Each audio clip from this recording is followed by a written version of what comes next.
जो आएगी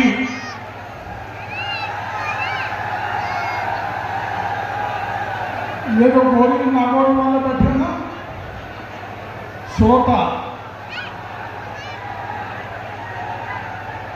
मैं सुझाव दूंगा आयोजकों का कि गोरी नागौरी का बाद में प्रोग्राम कराओ। बोलो क्या करें, एक पहले एक बाद में, दो तो तुम ताली नहीं बजा रहे,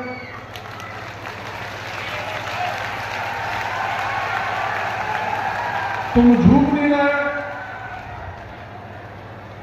अरे चेहरे पे खुशी होनी चाहिए।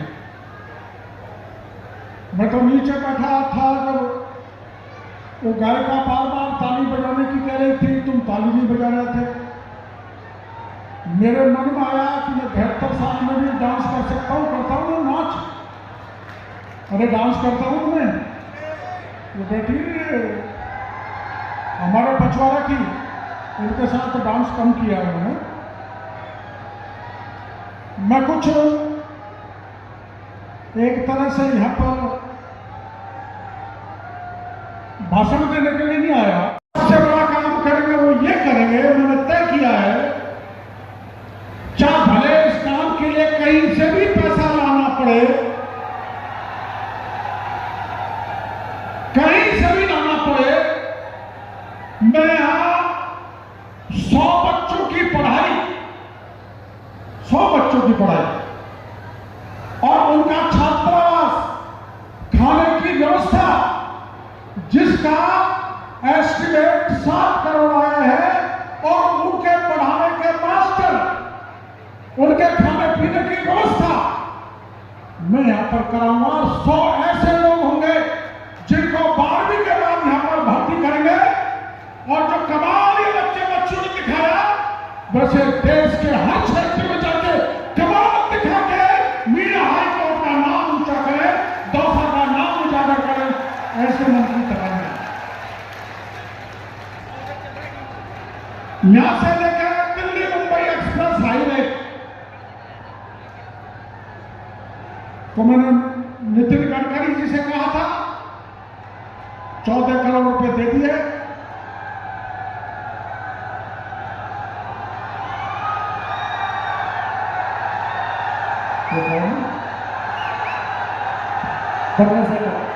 इसको उधर से लाओ, उधर से, अरे उधर था, उधर से आओ।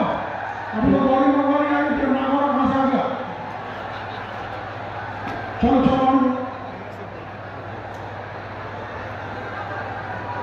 चलो चलो। इसमें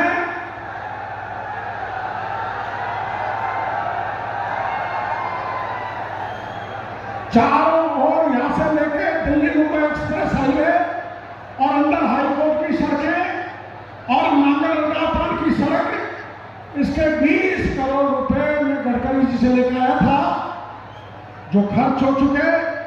मैं गडकरी जी को सभी आदिवासियों की तरफ से बहुत बहुत धन्यवाद देना चाहता हूं, आभार प्रदर्शन करना चाहता हूं। क्योंकि मेरा छोटा भाई बोला था कि कोई भी व्यक्ति राजनीतिक भाषण नहीं देगा, लेकिन जिसने दिया है उसके तो गुणगान करने पड़ेंगे। या एमएलए ने भी पैसा दिया, एमपीज ने भी दिया है, लेकिन कुछ ऐसे लोग हैं जिन्होंने गुप्त दान दिया है। वो अंत में जब सारा निर्माण हो जाएगा, जब एक बोर्ड पे उसको लिख के दे दिया जाएगा किस किस ने कितना पैसा दिया और कहां कहां कितना खर्च हुआ, एक एक पाई का हिसाब मैं समाज के सामने रखूंगा। इस बात का भरोसा आप लोगों को देना चाहिए।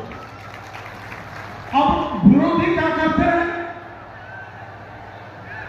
जब ये जमीन ली, जब ये बात चली, ये तो किरोड़ी लाल ने कब्जा कर लिया, किसने कब्जा किया, और हम लोग क्या कहने लगे, जो भवन बनने जा रहा है, ये क्षेत्र तैयार हो रहा था, कह रहे इसमें कमाई करेगा किरोड़ी लाल, कमाई करेगा। मैंने तो आदेश भजनलाल सरकार में मंत्री पद के ठोकर इसलिए मार दी, जहां मैं 45 साल से सेवा कर रहा हूं उन लोगों ने मेरी बात को नहीं रखा, इसलिए मंत्री पद को भी ठोकर मार दी। और सुन लो, चुनाव से पहले लोग कहते थे कि मोदी आएगा तो आरक्षण खत्म कर देगा। मोदी तो आ गया, लेकिन मैं इस हाई कोर्ट पर कह के जा रहा हूं, मोदी के रहते हुए डॉक्टर किरोड़ीलाल की जिम्मेदारी है कि आरक्षण के नाम पर पत्ता तक नहीं हिलने दूंगा।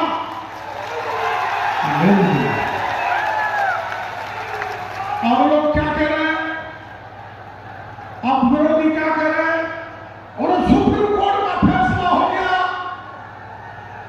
सुप्रीम कोर्ट का फैसला हो गया। ये तो बीजेपी करा रही है, इसमें भी मैं गारंटी लेता हूं, चाहे छाती छलनी हो जाएगी, लेकिन आरक्षण के साथ किसी प्रकार की छेड़छाड़ नहीं होने दूंगा। देखो, मैं बजरंग बली जी की तरह तो हूं नहीं तो छाती फाड़ के आपको बता दूं, लेकिन पपलाज माता की कसम खा के और मेरी मां की कसम खा के आपके बीच में कह के जाता हूं कि इसमें मैं एक पाई नहीं कराऊंगा, सारा समाज को समर्पित करने का काम करूंगा। ये मैं आपको वादा करता हूं। और सुप्रीम कोर्ट ने क्या फैसला दिया सुन लो। सुप्रीम कोर्ट का फैसले को पढ़ो, पढ़े लिखे बच्चों, अगर आप उसके पक्ष में नहीं हो तो मैं भी आपके साथ हूं।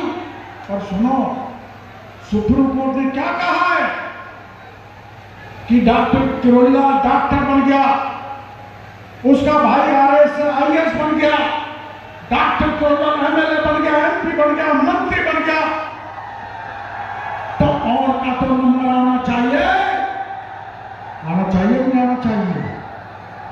कृमि लेयर, आप ये बहन बेटी बैठी है, दूध को पकाती है, जब ऊपर क्रीम आ जाती है, क्रीम जिसको हमारे उधर थर कहते हैं, थर,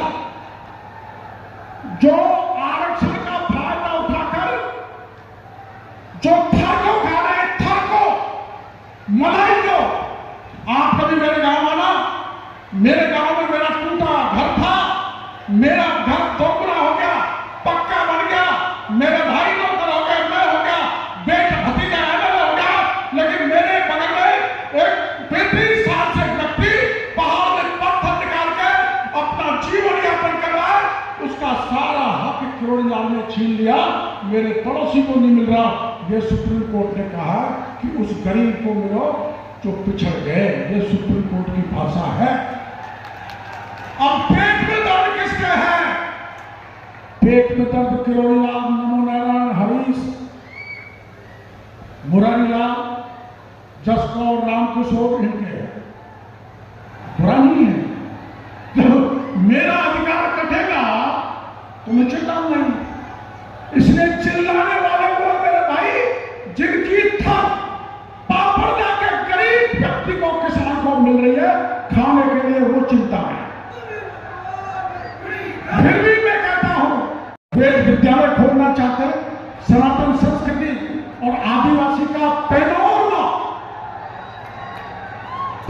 भी भजनलाल जी ने घोषणा की है ना, पैनोरमा की, वो पैनोरमा यहां पर बनाएंगे तो किस किस महापुरुष ने क्या क्या किया, मैंने तो कुछ नहीं किया।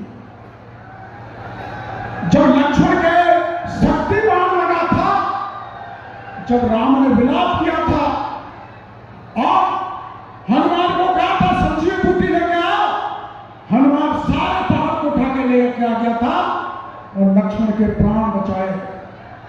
लेकिन वे मेरे भाई की भी 50 साल पूरी सहायता करने के बाद भी मैं मेरी मदद नहीं कर सका, इसका मेरे लिए जीवन भर पछतावा रहेगा। आपको पता, जब लक्ष्मण रेखा खींच दी थी सीता को कह दिया था इसकी रेखा को मत लांघना। ऐसे ही मेरे भाई मेरी रेखा को नहीं उलांघ रहे, लेकिन मेरे को डर लगता है जैसे विलाप सुन के सीता लक्ष्मण की रेखा को लांघ गई थी, कहीं वैसा हो गया तो क्या। पर राजनीतिक स्वार्थ से हम कोई काम नहीं कर रहे। पूरा परिवार, पूरा हमारे 3 MLA यहां पर है, 4 महेंद्र जी भी है और रामविलास जी भी, राजेंद्र जी भी, हमारे सपोर्टर वाले 5-6 विधायक बैठे हैं। वो दूसरे तो पता नहीं क्यों नहीं आए, हमने तो मौका दिया था। यह हमारा नहीं है, यह जगह सबकी है। सबका मतलब सब ऊपर से लेकर नीचे तक दलित यहां पर कार्यक्रम कर सकता आ सकता। सबका मतलब कोई दल का व्यक्ति यहां पर आ सकता है। हमने तो यहां मोदी जी की बहुत बड़ी सभा की थी, वो 4 लाख लोग थे, आपने झटका मार दिया, कोई बुरा नहीं माना। हमने तो राहुल गांधी जी को यहां पर रखवाया था, उनकी मेहमानगिरी करवाई थी।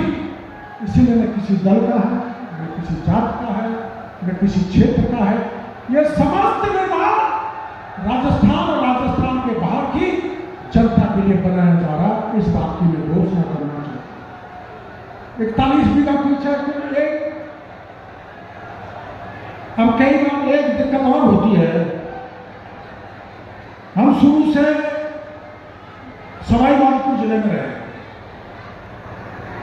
और एक दौसा में बाद में जो है भैरव जी जोड़ कर गए थे, तो हमारे लोग काम कराते हैं, मैं करता हूं, तो बाहर के हम बाहर गए, हमारे लोग कहते हैं बाहर गए, उनको बाहर करो। अब हमने यहाँ वो पिंटू पापड़ का लगाया था, 2 साल उसमें काम करा, तो इसको क्यों लगा रखा है? तो हमने बाबनवास का लगा दिया, बच्चा देखने के लिए। और क्या करें, बाहर गए भाई, बाहर गए तो पंचो तुम चाबी संभालो, 28 करोड़ का हिसाब दे देता हूं, इस जगह को संभाल लो। और अंत में मैं यही करने वाला हूं, चाहे 2 साल लगे, 3 साल लगे, चाहे 100 करोड़ लगे, चाहे 125 करोड़ लगे, चाहे ज्यादा लगे, इसकी पूरी चाबी, पूरा गुच्छा मैं समाज को पकड़ा जाऊंगा, लुटेरों को नहीं। जो समाज की वास्तव में सेवा करे, ऐसे पटेलों को इसकी जिम्मेदारी दूंगी। हमारे यहां अभी बच्चों ने जो प्रदर्शन किया, बड़ी खुशी की बात है, प्रतिभाएं बहुत है, कितने कितने अच्छे छोटे छोटे नन्हे मुन्ने बच्चों हैं, और वो आदिवासी समाज के कितना सुंदर प्रदर्शन किया, लेकिन उनको बढ़ावा नहीं मिला। तो आप प्रदर्शन करेंगे और 9 अगस्त को ये कार्यक्रम हम इसलिए मनाते हैं, आपको पता है कि दुनिया भर में ये कार्यक्रम विभिन्न तरीकों से मनाया जाता है, लेकिन नांगल प्यारीबाग से बड़ी भीड़ कहीं भी दुनिया में नहीं इकट्ठी होती जो यहां पर होती है। इसलिए यहां के लोगों में उल्लास है, उत्साह है, जज्बा है, इस जमीन के लिए समर्पण है, निष्ठा है।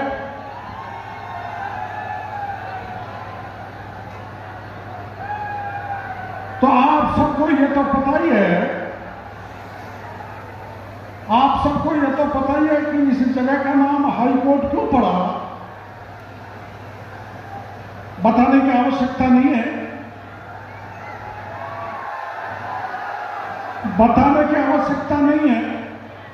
आज के बच्चों को पता नहीं है, लेकिन हमें इस जगह 2 करोड़ रुपए खर्च करके उस हाई कोर्ट की घटना का विवरण लिखेंगे।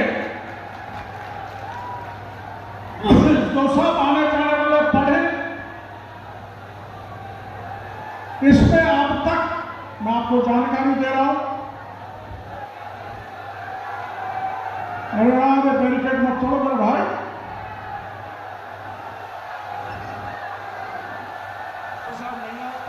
ये यहां तक नदी थी।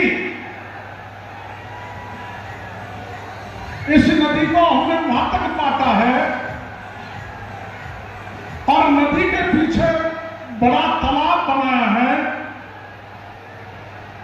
और नदी के पेटे में हमने अब तक 27,017 तरह के पेड़ लगा रखे हैं। और अब की बार में थोड़ा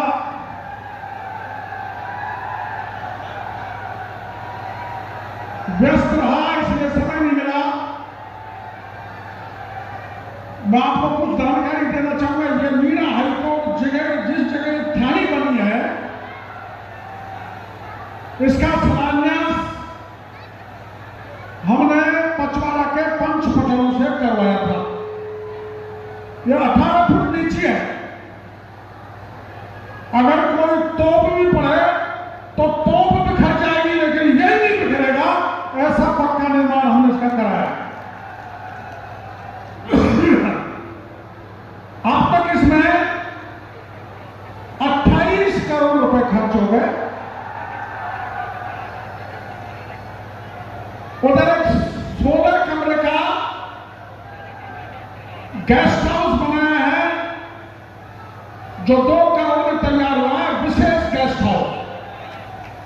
इसके बगल में 1000-1200 का बैंक्वेट हॉल है।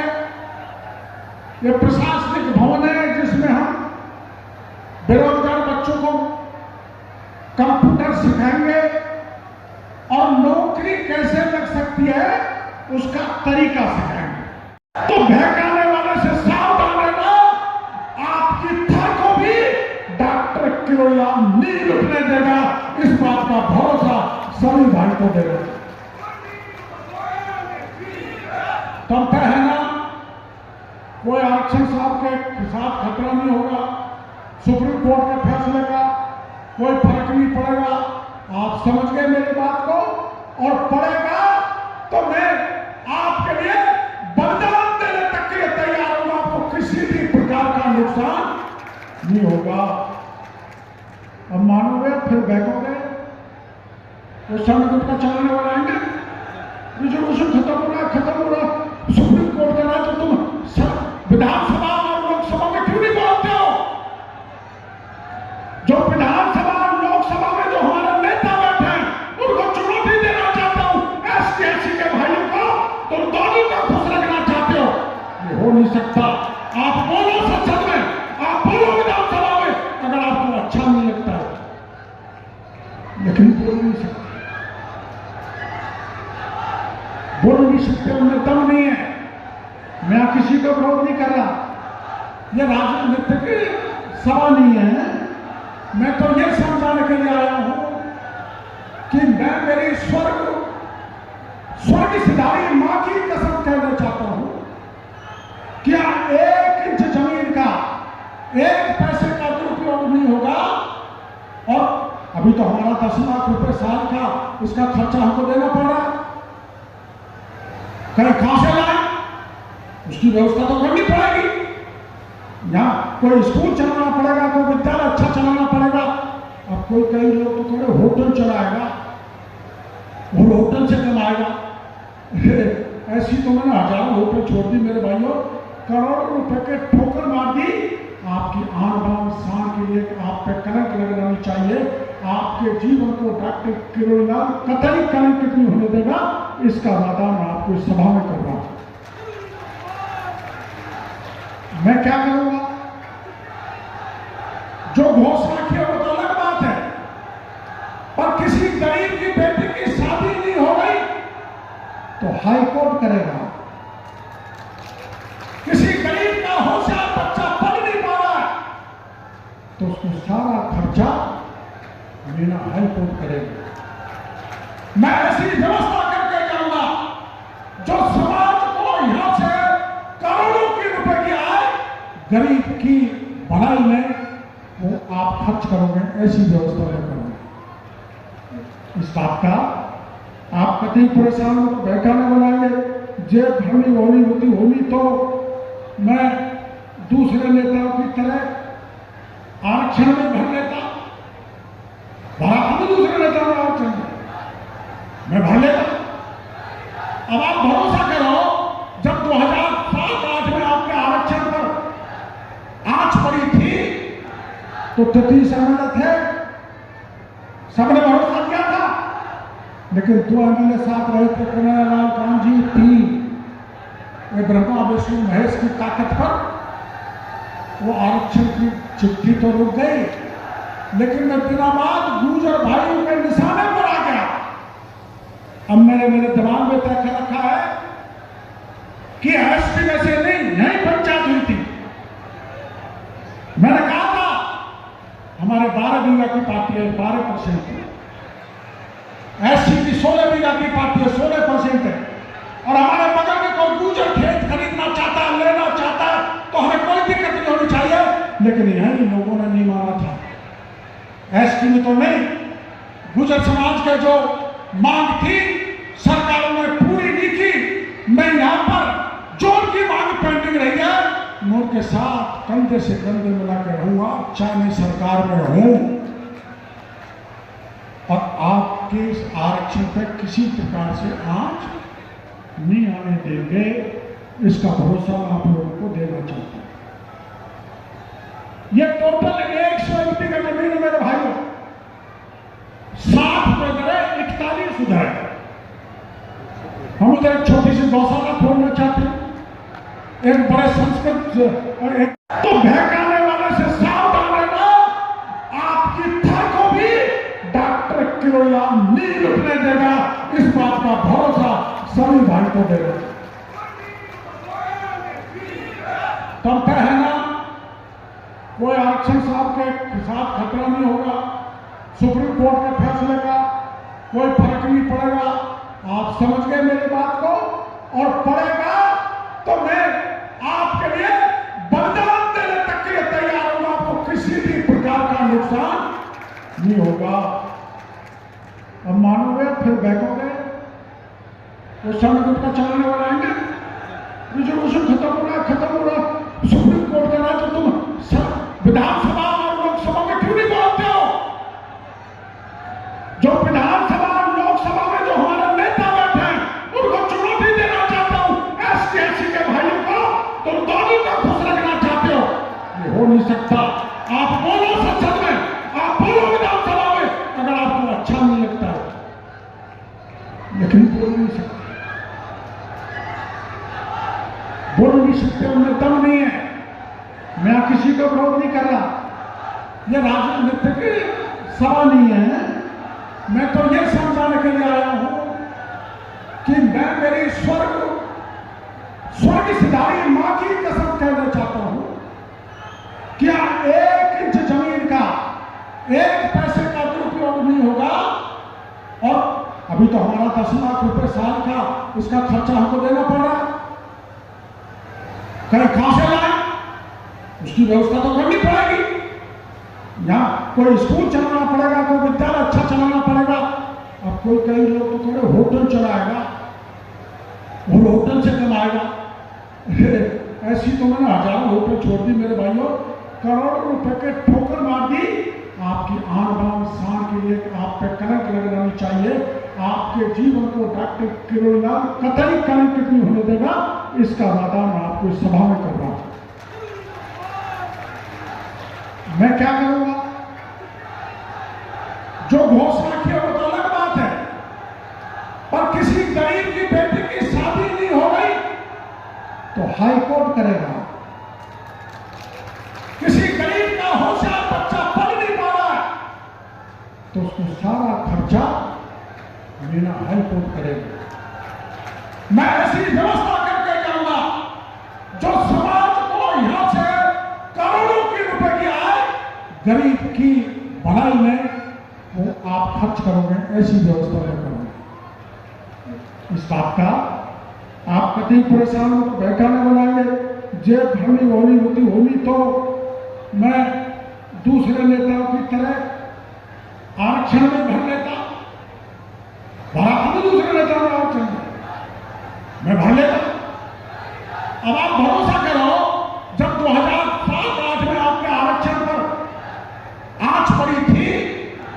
तो 33 एमएलए थे, सबने भरोसा किया था, लेकिन 2 एमएलए साथ रहे थे, कन्हैयालाल कांजी 3।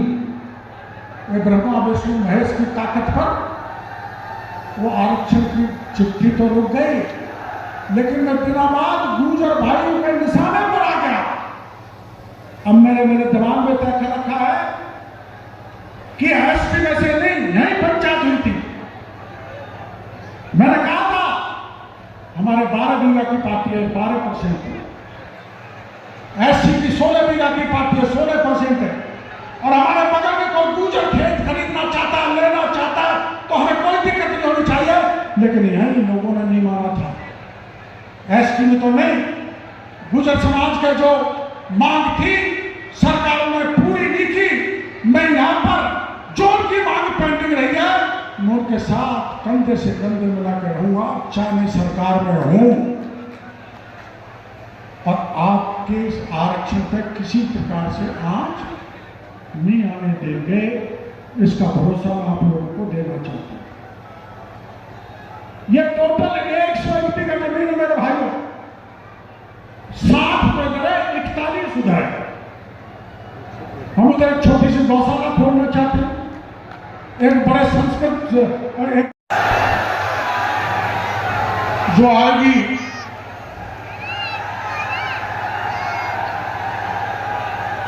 ये जो गौरी नागौरी वाले बैठे ना श्रोता,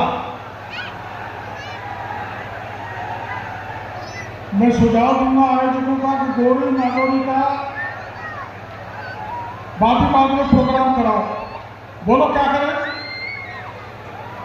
एक पहले एक बाद में, 2 तो तुम ताली नहीं बजा रहे,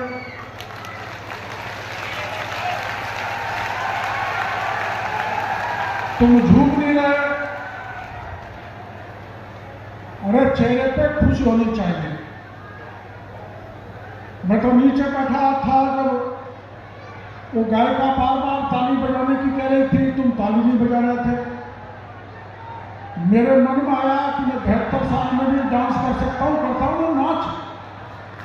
अरे डांस करता हूँ मैं, वो बेटी हमारे पछवाड़ा की, उनके साथ तो डांस कम किया उन्होंने। मैं कुछ एक तरह से यहाँ पर